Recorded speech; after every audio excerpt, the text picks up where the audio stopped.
বিসমিল্লাহির রহমানির রহিম। আসসালামু আলাইকুম ওরহমতুল্লাহি ওবরকাতুহু। রাব্বি ইশরাহ লি সাদরি ওয়া ইয়াসসির লি আমরি ওয়াহলুল উকদাতাম মিন লিসানি ইয়াফকাহু কাওলি। নাহমাদুহু ওয়া নুসাল্লি আলা রাসূলিহিল কারীম, আম্মা বাদ। আগের ৫৯তম পর্বে আমরা ইসলামের ইতিহাসের এক মহাকাব্যিক মোড় হজরত ওমর ইবনুল খাত্তাব রাদিয়াল্লাহু আনহুর ইসলাম গ্রহণ সম্পর্কে আলোচনা করেছিলাম। আজ ৬০তম পর্বে আমরা আলোচনা করব সিরাতের অন্যতম কঠিন অধ্যায়, নবুয়তের ৭ম বছরে কুরাইশদের চাপিয়ে দেওয়া সামাজিক ও অর্থনৈতিক বয়কট এবং শিয়াবে আবু তালিবে বন্দিজীবন সম্পর্কে। প্রিয় দর্শক, স্বল্প সময়ের ব্যবধানে দুটি অভূতপূর্ব ঘটনা কুরাইশদের অস্তিত্বকে নাড়িয়ে দিয়েছিল। প্রথমত, বিপুল সংখ্যক মুসলমানদের নিরাপদে আবিসিনিয়ায় হিজরত করা, মক্কার মোট জনসংখ্যার 10%-এরও বেশি মানুষের মক্কা ছেড়ে যাওয়া এবং চেষ্টা করেও তাদের ফিরিয়ে আনতে না পারাটা কুরাইশদের কূটনৈতিক ব্যর্থতা এবং চরম অপমান হিসাবে আরবরা দেখছিল। দ্বিতীয়ত, মক্কার দুই মহাপরাক্রমশালী পুরুষ হজরত হামজা রাদিয়াল্লাহু আনহু এবং হজরত ওমর রাদিয়াল্লাহু আনহুর ইসলাম গ্রহণ। এই দুই বীরের আগমনে মুসলমানরা নজিরবিহীন সাহসিকতা ও মান মর্যাদা লাভ করে। এই পরিস্থিতিতে কুরাইশ কাফিররা নিজেদের চরম হুমকির সম্মুখীন মনে করল। তারা অনুধাবন করল সাধারণ ভয়ভীতি দেখিয়ে রাসূল সাল্লাল্লাহু আলাইহি সাল্লামের দাওয়াত স্তব্ধ করা সম্ভব নয়। তাই দাওয়াতের ৭ম বছরে মক্কার সমস্ত কুরাইশ গোত্রসমূহ একত্রিত হয়ে একটি চূড়ান্ত ষড়যন্ত্রে লিপ্ত হল। তাদের মূল লক্ষ্য ছিল রাসূল সাল্লাল্লাহু আলাইহি সাল্লামকে হত্যা করা। কিন্তু তাদের সামনে সবচেয়ে বড় বাধা ছিল রাসূল সাল্লাল্লাহু আলাইহি সাল্লামের আপন গোত্র বনু হাশিম।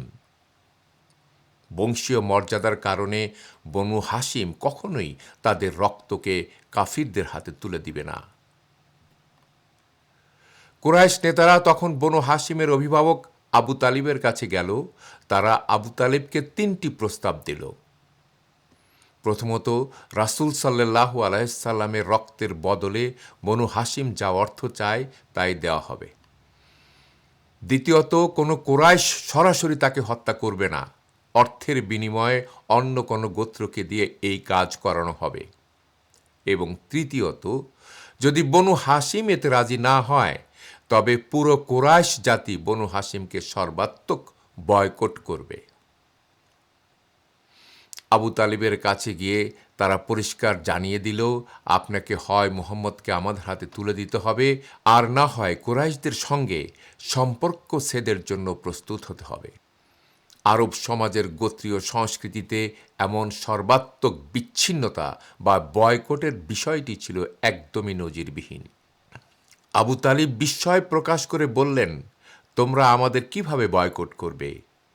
আমরা তো রক্তের বন্ধনে আবদ্ধ, একই বংশের আত্মীয়। কুরাইশরা কঠোর সুরে জবাব দিল, আমরা আপনাদের পুরোপুরি একঘরে করব। কেউ আপনাদের কাছে খাদ্য ও পানি বিক্রি করবে না, কোনো বৈবাহিক সম্পর্ক রাখা হবে না এবং কোনো ধরনের ব্যবসায়িক লেনদেন চলবে না। এই অন্যায্য ও নিষ্ঠুর প্রস্তাব শুনে রক্তমর্যাদায় আঘাত পাওয়া আবু তালিব রেগে অগ্নিশর্মা হয়ে উঠলেন। তিনি সরাসরি জানিয়ে দিলেন, তোমরা যা খুশি তাই করতে পারো, কিন্তু আল্লাহর কসম, আমি আমার ভাতিজাকে কখনো তোমাদের হাতে তুলে দেব না। আবু তালিব বনু হাশিম ও বনু মুত্তালিব এই দুই চাচার গোত্রকে একত্রিত করলেন।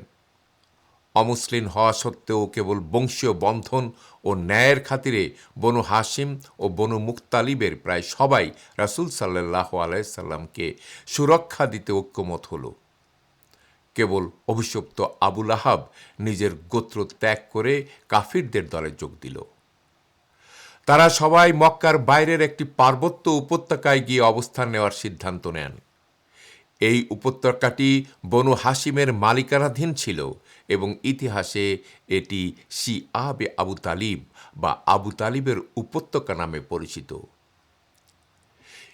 এদিকে কুরাইশ কাফিররা তাদের ভিতরকার ঐক্য ধরে রাখতে একটি সর্বাঙ্গীন বয়কটনামা তৈরি করল। চুক্তিতে স্পষ্ট লেখা হলো, বনু হাশিম ও বনু মুত্তালিবের কাছে কেউ কোনো পণ্য বিক্রি করতে পারবে না, তাদের থেকে কিছু কিনতে পারবে না, বিবাহ দিতে বা নিতে পারবে না, এমনকি তাদের সাথে কোনো ধরনের উঠা বসা বা মেলামেশাও করা যাবে না। বর্ণিত আছে, বোগাইদ ইবনে আমিন নামের এক ব্যক্তি এই কুখ্যাত ও অন্যায্য চুক্তিনামাটি লিখেছিল। অন্যায় ও জুলুমের চুক্তি লেখার কারণে রাসূলুল্লাহ সাল্লাল্লাহু আলাইহি সাল্লাম তার বিরুদ্ধে দোয়া করেন, যার ফলে তার হাত চিরতরে অবশ হয়ে গিয়েছিল।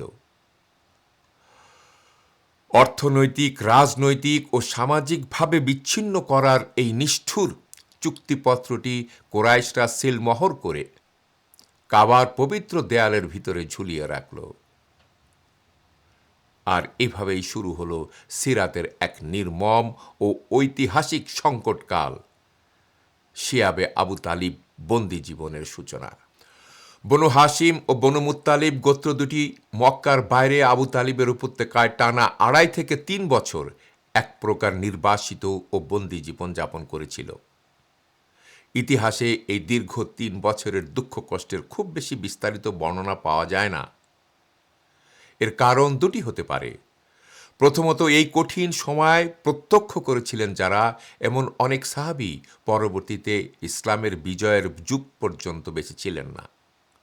আর দ্বিতীয়ত, মানুষের স্বভাবগত প্রবণতা হল কঠিন ও হৃদয় বিদারক স্মৃতি মানুষ বারবার চর্চা করতে চায় না। তবে যতটুকু বিবরণ ইতিহাসের পাতায় সংরক্ষিত আছে তা থেকে নিশ্চিত হওয়া যায় যে এই বয়কট অধ্যায়টি ছিল রাসূল সাল্লাল্লাহু আলাইহি সাল্লাম এবং তার সাথে থাকা স্বজনদের জন্য চরম অস্তিত্ব রক্ষার সংগ্রাম। উপত্যকায় বন্দী থাকাকালে খাবারের অভাবে পরিস্থিতি কতটা ভয়াবহ হয়েছিল তা কল্পনাও করা যায় না। সাহাবীগণ সেখানে বৃষ্টির পানি পান করতেন এবং পাহাড়ি ঝোপঝাড়ের লতাপাতা ও শুকনো চামড়া চিবিয়ে ক্ষুধা মেটাতেন। গাছের পাতা ও শুকনো চামড়া খাওয়ার ফলে তাদের শারীরিক অবস্থা কতটা নাজুক হয়েছিল সে সম্পর্কে সাহাবী সাদ ইবনে আবি ওয়াক্কাস রাদিয়াল্লাহু আনহু বলেন, লতাপাতা খাওয়ার কারণে ছাগলের মতো তাদের মলত্যাগ হতো, তার মধ্যে কোনো তারতম্য ছিল না। ক্ষুধার জ্বালায় অবুঝ শিশুদের করুণ কান্না উপত্যকা পেরিয়ে মক্কার আকাশ বাতাস ভারী করে তুলত। কুরাইশ কাফিরদের অনেকেই সেই কান্নার শব্দ শুনে পৈশাচিক আনন্দ পেত। তবে সেই চরম নির্মমতার মধ্যেও মানবতা পুরোপুরি বিলীন হয়ে যায়নি। প্রতি কয়েক সপ্তাহ পর পর বয়কটকারী কুরাইশদের ভেতরের কিছু নীতিবান লোক গোপনে তাদের সাহায্য করতেন। এই সহানুভূতিশীল মানুষদের মধ্যে অন্যতম ছিলেন কুরাইশদের বনু নাওফল গোত্রের প্রধান মুতঈম ইবনে আদি। মুতঈম ইবনে আদি ছিলেন একজন অমুসলিম, কিন্তু তিনি ছিলেন চরম সত্যবাদী ও বিবেকবান মানুষ। তিনি রাতের আধারে শস্যদানা, পানি ও প্রয়োজনীয় সামগ্রী উটের পিঠে চাপিয়ে উপত্যকার মুখে এনে ছেড়ে দিতেন। সেই খাদ্য সামগ্রী দিয়ে উপত্যকার মানুষগুলো আরও কিছুদিন বেঁচে থাকার শক্তি পেতেন। মুতঈম ইবনে আদির এই মহানুভবতার কথা রাসূলুল্লাহ সাল্লাল্লাহু আলাইহি সাল্লাম কখনো ভোলেননি। পরবর্তীতে বদর যুদ্ধের পর রাসূল সাল্লাল্লাহু আলাইহি সাল্লাম তার কৃতজ্ঞতা প্রকাশ করেছিলেন। সহিহ বুখারীর 3139 নম্বর হাদিসে হযরত জুবায়ের ইবনে মুতঈম রাদিয়াল্লাহু আনহু থেকে বর্ণিত, বদরের যুদ্ধবন্দীদের ব্যাপারে রাসূল সাল্লাল্লাহু আলাইহি সাল্লাম বলেছেন, আজ যদি মুতঈম ইবনে আদি বেঁচে থাকতেন এবং তিনি এই অপবিত্র লোকগুলোর অর্থাৎ বদরের যুদ্ধবন্দীদের মুক্তির জন্য আমার সাথে কথা বলতেন, তবে তার খাতিরে আমি এদের সবাইকে কোনো মুক্তিপণ ছাড়াই ছেড়ে দিতাম। প্রিয় দর্শক, মুতাইমের প্রতি রাসূলুল্লাহ সাল্লাল্লাহু আলাইহি সাল্লাম এতটাই কৃতজ্ঞ ছিলেন, যদিও তিনি মৃত্যুর আগে ইসলাম গ্রহণ করে মারা যাননি। মুতঈম ইবনে আদির মতো আরও একজন দয়ালু মানুষ ছিলেন হাকিম ইবনে হিজাম। তিনি ছিলেন উম্মুল মুমিনিন হজরত খাদিজা রাদিয়াল্লাহু আনহুর ভাতিজা, যিনি পরবর্তীতে ইসলাম গ্রহণ করে একজন মহান সাহাবী হয়েছিলেন। হাকিম ইবনে হিজামও গোপনে ফুপু খাদিজা রাদিয়াল্লাহু আনহা ও রাসূল সাল্লাল্লাহু আলাইহি সাল্লামের জন্য গম ও খাদ্য সামগ্রী পাঠিয়ে দিতেন। এদিকে মক্কায় আসা বিদেশি বণিকদের উপরও কুরাইশরা কড়া নজরদারি রাখত। আবু জাহালের মতো কাফির নেতারা বিদেশি বণিকদের স্পষ্ট করে বলে দিত, বনু হাশেম বা বনু মুত্তালিবের কারোর কাছে পণ্য বিক্রি করবে না। তারা যে দাম দেবে আমি তার দ্বিগুণ দাম দিয়ে তোমাদের পণ্য কিনে নিব। আবু জাহালের এই বাধার কারণে বাইরের কোনো বণিকও উপত্যকার মানুষের কাছে খাদ্য বিক্রি করতে সাহস পেত না। এমনই এক নির্মম ও মানবতর পরিস্থিতির মধ্য দিয়ে দিনগুলো পার হতে লাগল। তবে এত দুঃখ কষ্টের মধ্যেও রাসূল সাল্লাল্লাহু আলাইহি সাল্লাম এক মুহূর্তের জন্যও দাওয়াতের কাজ থামাননি। বিশেষ করে হজের মৌসুমে যখন মক্কায় আরব উপজাতিদের আগমন ঘটত, তখন রাসূল সাল্লাল্লাহু আলাইহি সাল্লাম উপত্যকার বাইরে গিয়ে গোত্রগুলোর তাঁবুতে তাঁবুতে ঘুরে বেড়াতেন এবং তাদের কাছে তাওহীদের দাওয়াত পৌঁছে দিতেন। অবশেষে দীর্ঘ ৩ বছর পর বয়কটের সেই অন্ধকার ও নির্মম অধ্যায়ের অবসান ঘটে। মূলত কয়েকটি গুরুত্বপূর্ণ সামাজিক, অলৌকিক ও আধ্যাত্মিক ঘটনা এই বয়কট তুলে নেওয়ার ক্ষেত্রে মুখ্য ভূমিকা পালন করেছিল। প্রথম ঘটনাটি ছিল রাসূলুল্লাহ সাল্লাল্লাহু আলাইহি ওয়াসাল্লামের একটি ঐতিহাসিক দুআ।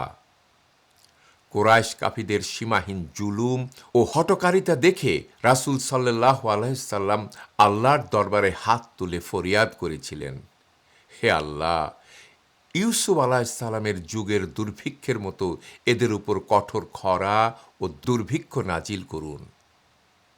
আল্লাহ তাআলা তার প্রিয় হাবিবের দোয়া কবুল করলেন। মক্কা জুড়ে শুরু হলো চরম অনাবৃষ্টি ও ভয়ঙ্কর দুর্ভিক্ষ। পরিস্থিতি এতটাই শোচনীয় হয়ে পড়েছিল যে খাবারের অভাবে কুরাইশ কাফেররা পর্যন্ত মৃত পশুর মাংস ও শুকনো চামড়া চিবিয়ে খেতে বাধ্য হয়েছিল। ক্ষুধার যন্ত্রণায় মক্কাবাসীরা অনুধাবন করতে পারল যে রাসূল সাল্লাল্লাহু আলাইহি সাল্লাম এবং বনু হাশিমের উপর অমানবিক নির্যাতন চালানোর কারণেই এই ঐশ্বরিক গজব তাদের উপর নেমে এসেছে। রাসূল সাল্লাল্লাহু আলাইহি সাল্লামের এই দোয়া ও তা কবুল হওয়া সংক্রান্ত একাধিক হাদিস বুখারী ও মুসলিমে বর্ণিত আছে। দ্বিতীয় ঘটনাটি ঘটেছিল কুরাইশদের নিজেদের ভিতরের কিছু বিবেকবান ও দয়ালু মানুষের মাধ্যমে।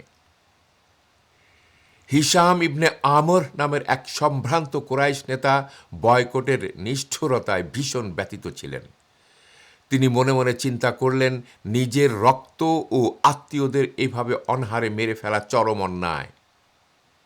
হিশাম গোপনে তার বন্ধু জুহার ইবনে আবি উমাইয়ার কাছে গেলেন। উল্লেখ্য, জুহার ছিলেন রাসূল সাল্লাল্লাহু আলাইহি সাল্লামের আপন ফুপু আতিকা বিনতে আব্দুল মুত্তালিবের ছেলে, অর্থাৎ রাসূল সাল্লাল্লাহু আলাইহি সাল্লামের আপন ফুফাতো ভাই। হিশাম জুহায়রকে বললেন, হে জুহায়র, তুমি কিভাবে আরামে খাওয়া দাওয়া করছো অথচ তোমার আপন মামাতো ভাই ও আত্মীয়রা অনাহারা দিন কাটাচ্ছে? জুহায়র আফসোস করে বললেন, আমি একা কি করতে পারি? আমার সাথে যদি আর একজন লোক থাকতো তবে আমি আজই এই অন্যায় চুক্তি ছিঁড়ে ফেলতাম। হিশাম বললেন, তোমার সাথে আমি আছি। এরপর তারা দুইজন মিলে আরও সমমনা লোককে সাথে নেওয়ার পরিকল্পনা করলেন। তারা একে একে মুতাইম ইবনে আদি, আবু আল বুখতুরি এবং জুমা ইবনুল আসওয়াদকে নিজেদের দলে অন্তর্ভুক্ত করলেন। গভীর রাতে মক্কার উঁচু স্থানে তারা গোপনে বৈঠক করে সিদ্ধান্ত নিলেন পরদিন কাবা প্রাঙ্গণে কুরাইশদের সাধারণ সমাবেশে প্রকাশ্যে এই চুক্তি বাতিলের দাবি তুলবেন।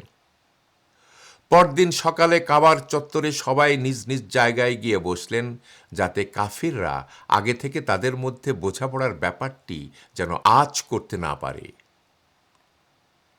হঠাৎ জোহায়ের ইবনে আবি উমাইয়া সুন্দর পোশাক পরে কাবার তাওয়াব শেষ করে জনসমক্ষে দাঁড়িয়ে উচ্চকণ্ঠে বললেন, হে মক্কাবাসী, আমরা পেট পুরে খাবার খাবো, সুন্দর পোশাক পরব, আর বনু হাসিম অনাহারে তিলে তিলে মারা যাবে। তা হতে পারে না।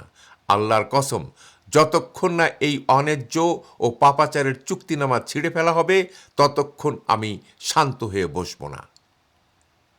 এই কথা শোনা মাত্রই কাবার এক কোণে বসে থাকা আবু জাহাল রেগে লাফিয়ে উঠল। সে চিৎকার করে বলল, তুমি মিথ্যা বলছো, আল্লাহর কসম, এই চুক্তি কখনোই ছেড়া যাবে না। ঠিক সেই মুহূর্তে পরিকল্পনা অনুযায়ী হিশাম ইবনে আমর দাঁড়িয়ে বলল, না আবু জাহাল, তুমি মিথ্যা বলছো।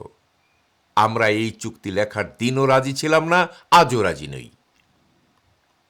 এরপর মুতঈম ইবনে আদি দাঁড়িয়ে বলল, হিশাম সত্য বলছে, আমরা এই অন্যায্য চুক্তি মানি না। তৎক্ষণাৎ আবু আল বুখতুরি এবং জুমাও উঠে দাঁড়িয়ে একে একে আবু জাহেলকে প্রকাশ্যে চ্যালেঞ্জ করলেন। একের পর এক প্রভাবশালী নেতাদের মুখ থেকে প্রতিবাদ শুনে আবু জাহাল হতভম্ব ও স্তব্ধ হয়ে গেল। সে বুঝতে পারল জনসমর্থন এখন তার বিরুদ্ধে চলে গেছে এবং এটি একটি পূর্ব পরিকল্পিত প্রতিবাদ। সে ক্ষোভ প্রকাশ করে বলল, নিশ্চয়ই রাতে গোপন বৈঠকে এই ষড়যন্ত্রের নকশা করা হয়েছে। কিন্তু ততক্ষণে কুরাইশদের সাধারণ মানুষের মনেও চুক্তিটির প্রতি তীব্র ক্ষোভ তৈরি হয়ে গিয়েছিল।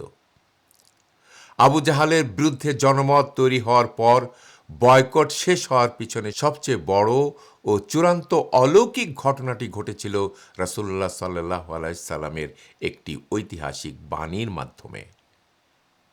একদিন রাসূলুল্লাহ সাল্লাল্লাহু আলাইহি সাল্লাম তার চাচা আবু তালেবের কাছে গিয়ে বললেন, হে আমার চাচা, আল্লাহ তাআলা আমাকে জানিয়েছেন যে কুরাইশদের লেখা সেই অন্যায্য চুক্তিপত্রের কেবল বিসমিকা আল্লাহুম্মা অর্থাৎ আল্লাহর নামে অংশটুকু ছাড়া বাকি সম্পূর্ণ অংশ উই পোকা খেয়ে ধ্বংস করে দিয়েছে।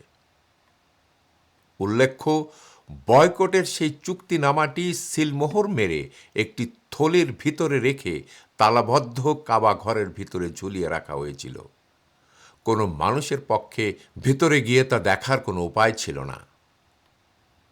আবু তালিব জিজ্ঞাসা করলেন, তোমার রব কি তোমাকে এই সংবাদ দিয়েছেন? রাসূল সাল্লাল্লাহু আলাইহি সাল্লাম দৃঢ়তার সাথে বললেন, হ্যাঁ। আবু তালিব ভাইয়ের ছেলের সত্যবাদিতার উপর পূর্ণ আস্থা রেখে বললেন, তবে এই তথ্যের উপরই আমি আমার গোত্রের মর্যাদা বাজি রাখছি। আবু তালিব দীর্ঘ ৩ বছরের মধ্যে প্রথমবারের মতো বনু হাশেম ও বনু মুত্তালিবের অমুসলিম সদস্যদের সাথে নিয়ে কাবা প্রাঙ্গণে উপস্থিত হলেন। তাকে দেখে কুরাইশ নেতারা ভেবেছিল হয়তো কষ্টের মুখে টিকে থাকতে না পেরে আবু তালিব অবশেষে রাসূল সাল্লাল্লাহু আলাইহি সাল্লামকে হস্তান্তর করতে এসেছেন। আবু তালিব সামনে এগিয়ে বললেন, হে কুরাইশরা, এসো আমরা পুরনো বিভেদ ভুলে যাই, তোমরা কাবা ঘর থেকে সেই চুক্তিপত্রটি বাইরে নিয়ে এসো। সবাই উৎসুক হয়ে চুক্তিপত্রটি কাবার ভিতর থেকে বের করে আনল। তখন আবু তালিব ঐতিহাসিক ঘোষণা দিলেন, আমার ভাতিজা আমাকে জানিয়েছে যে তার রব তাকে ওহীর মাধ্যমে বলেছেন, এই চুক্তিপত্রের আল্লাহর নামে অংশটি ছাড়া বাকি পুরো অংশ উই পোকা খেয়ে ফেলেছে। তোমাদের সামনে আমার চ্যালেঞ্জ হলো, যদি আমার ভাতিজার কথা সত্য হয় তবে এই বয়কট এখনই বাতিল করতে হবে। আর যদি তার কথা ভুল প্রমাণিত হয় তবে আমি তাকে তোমাদের হাতে তুলে দেব। কুরাইশরা সানন্দে রাজি হয়ে বলল, এটি অত্যন্ত ন্যায়সঙ্গত প্রস্তাব। এরপর যখন বন্ধ থলিটি খোলা হলো, সুবহানাল্লাহ, উপস্থিত সবাই স্তম্ভিত হয়ে দেখল রাসূল সাল্লাল্লাহু আলাইহি সাল্লাম যা বলেছিলেন ঠিক তাই ঘটেছে। কেবল বিসমিকা আল্লাহুম্মা লেখা স্থানটি ছাড়া পুরো চুক্তিপত্রটি উই পোকায় খেয়ে একাকার করে দিয়েছে। কুরাইশ কাফিররা চরম লজ্জিত ও ক্ষুব্ধ হয়ে বলতে লাগল, এটি নির্ভেজাল জাদু। কিন্তু জনসমক্ষে প্রতিজ্ঞাবদ্ধ থাকার কারণে এবং তাদের নিজেদের ভেতরের নেতাদের বিরোধিতার মুখে চুক্তিটি পুরোপুরি বাতিল হয়ে গেল।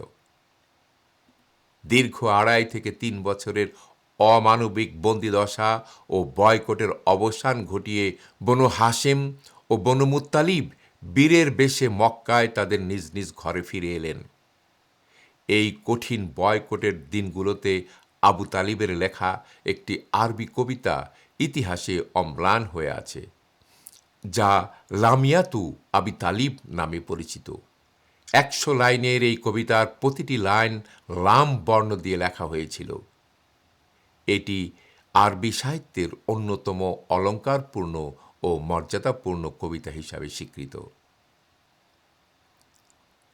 সিরাতের এই বয়কট অধ্যায় আমাদের শিক্ষা দেয় যে সত্যের পথে চলার পথ কণ্টকাকীর্ণ হলেও ঈমানি দৃঢ়তা ও ধৈর্যের মাধ্যমে সব বাধার প্রাচীর ডিঙানো সম্ভব। বয়কট শেষ হওয়ার সময়টি ছিল দাওয়াতের 10ম বছর এবং রাসূল সাল্লাল্লাহু আলাইহি সাল্লামের বয়স ছিল প্রায় 49 বছর।